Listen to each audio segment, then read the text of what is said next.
व्ह्युअर्सचा असा प्रश्न आहे की खूप मेहनत करून पण त्यांना यश मिळत नाही. म्हणजे काय अशा छोट्या छोट्या चुका आहेत ज्या आपण टाळू शकतो आपल्या स्ट्रगलिंग लाईफमध्ये? अच्छा. नशीब बिघडण्याची कारणे आपण भरपूर बिझनेसमध्ये इन्व्हेस्टमेंट करतो, भरपूर म्हणजे दगदग करून जॉब करतो, भरपूर ठिकाणी इन्व्हेस्टमेंट करतो, तरीही आपल्याला योग्य असं आपल्या अपेक्षेप्रमाणे फळ मिळत नाही. तर असं का होतं याची कारणे आहेत.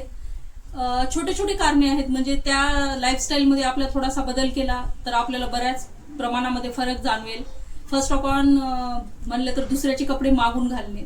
लेडीजमध्ये ही फार टेंडन्सी आहे की ते दुसऱ्याचे कपडे मागून घालतात. तर दुसऱ्याचे कपडे कधीच मागून घालायचे नाही. असं म्हणतात की दुसऱ्याचे कपडे घातल्यामुळे त्यांचं नशीब, म्हणजे जर त्यांचे चांगले दिवस चालत असतील तर ते आपले येतात, आणि त्यांचे जर वाईट दिवस चालत असतील तर आपल्यासोबत पण वाईट घटना घडतात असं मानतात. म्हणजे तसेच दक्षिण दिशेला तोंड करून जेवण करणे. दक्षिण दिशेला कधीही तोंड करून जेवायचं नाही.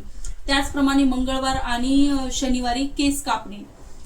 मंगळवार आणि शनिवारी केस कापल्यामुळे आपले नशीब बिघडतं. आपले जे पॉझिटिव्ह वाईब्स आहेत आपल्या घरातले किंवा आपल्या स्वतःमधले जे पॉझिटिव्ह विचार आहेत ते हळूहळू कमी व्हायला कुठेतरी लागतात असं आपल्याला जाणवतं.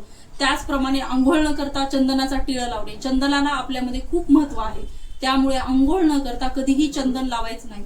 आणि बऱ्याच ठिकाणी मी पाहिलेलं आहे की बरेच पुरुष असो, स्त्रिया असो, छोटे छोटे मुलं असो की सारखे आपले नख खातात.